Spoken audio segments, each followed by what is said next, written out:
I want to talk about, our former President Trump, owner of Trump Media and Technology Group, reaching a deal with Digital World. And basically we saw that last month, having set up this deal that they reached with Digital World, they were able to raise nearly $300 million by big investors. What is your take on that? I think these media companies better be scared. This is a very interesting thing that's happening right now. I don't think any president or former president has ever done this type of move before. The ramifications of this could be very, very interesting, both positive and both negative. The weight of the president of the United States speaking vocally on certain topics, who knows how he's going to structure this, but imagine seeing former President Trump on TV talking about certain topics. It's very interesting how that's playing I think out. it's going to be interesting play. Also too, like, I think the matter of fact that, the fact that he's coming out with his own social media app, which they're saying obviously hasn't launched yet, but it's supposedly going to be called True Social. And, they're definitely coming in here to compete with big companies like Twitter, Facebook, Netflix, Disney, CNN, and even in the category of Google and Amazon as potential rivals. So they're coming here with a bang. They're not coming here to just, teeter around. They're coming here to really create some impact. So I think this is interesting. When you silence the other side and you try to take their voice, I'm a firm believer that everyone has a right to speak their opinion and speak their opinions as long as they're not saying anything crazy. But I think the population or the people or the citizens of the United States should have the ability to hear both sides and then come to a conclusion. Yeah. When you start censoring or silencing people, you start reinforcing those that follow Trump. You're reinforcing them saying, oh man, if they're silencing him, maybe what he's saying is right. But if you let him speak and let him continue, people are going to say, hey, I don't know if this is right. Let people make their own decisions and come and let them walk into their own conclusions. When you start silencing and forcing people to, or forcing them to think, what are you doing? You're just reinforcing all these other people. Let him, if he's saying something crazy, let him hear it, because people are smarter than they and think. it goes on the flip side. You get some of these other, individuals from other sides of the world that, are doing some real chaotic stuff, and they're allowed to be on there on these platforms and say whatever they want.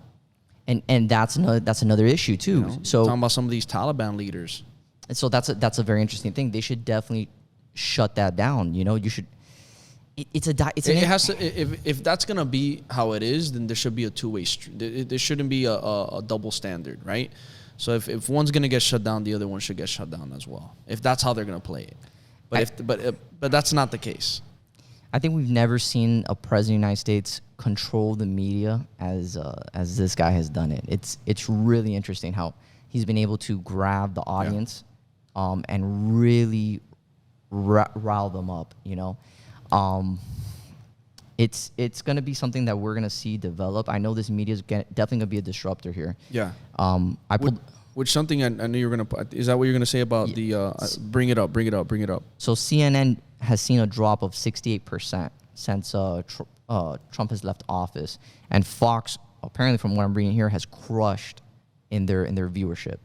I think that when Trump steps in and creates that media channel, he's just going to wipe out. Fox is going to be in a tough situation too. All these other media outlets. Yeah, all these traditional media outlets are going to be in really interesting situations. Really interesting. And that's the thing. So how do you pivot? Because that there's a base. There's a base of a lot of people that they don't support him per se, but they support the it's essentially like the United States, or they support like ideas.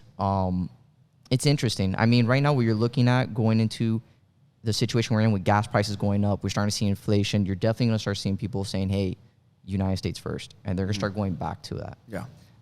It is interesting because with the way everything's playing out right now, it's just like, you're seeing this tension continue to grow and this uncertainty continue to grow. And, you're starting to see, I think it's interesting what you're starting to see big players, big money makers, and I guess you would say the power leaders who are really trying to take control of media. We're also talking about Bezos That's scary. taking control of media. And there's other individuals out there too. When you start seeing big names like this, you got Bezos, Trump, all these other people controlling media now or creating their own media stuff, makes you wonder. Makes you really wonder. It makes you really think about what really controls society, what really controls the way people make decisions, what persuades people. And it goes back to media. It goes back to media. 100%. You're controlling the narrative. Mm-hmm. You control the narrative. You control the mind. You're controlling the end consumer, right?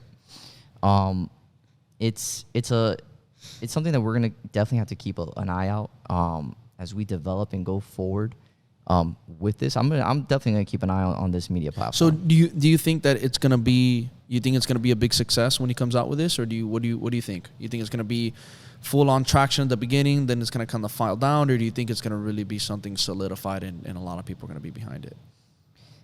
You know what? We have to watch it. From what I was seeing, that it's already, I think pre-registration, there was over 1 million subscribers already registered in So it. that's pretty big. That's pretty big. A lot of it apparently from other parts of the world too. It's a weird time that we're living in, man. And it goes back to what you just said about, it looks like these political figures are already like consolidating here in the media, trying to push whatever happened to the good old days when everything was a center, down the middle. I feel right now more than ever we're either extreme left or extreme right. Why can't we just be down the middle and not go? If you're too far left or too far right, that's a problem. Most people in the United States are right there in the middle. A lot of people are fiscally Republican. A lot of people are socially Democrat, which is fine. Being the Also, center. too, you've seen like the individual parties have gone even beyond what they are. You've seen the Republican Party, you've seen the Democratic Party. They're not. They aren't what they are. They aren't anymore what they used to be. You know what I mean? And that's where it goes to you're seeing these spectrums expand out to the sides, where, like you're saying before, it used to be a little bit more, or not a little bit, but it used to be a lot more towards the center, or a lot more controlled, where now it's like shot both opposite ways, and you're getting all these issues arise, and you're getting all these conversations going. And that's the thing that's a little bit scary. If we can't meet down the middle and shake hands and agree, then where are we as a people? Yeah. Where are we going to go forward? Yeah, totally. What's the future of our nation? Where are we going to head towards? I agree. I agree. It's something to keep looking out here with this this social media platform that's coming out. This topic is definitely very interesting. Definitely interesting.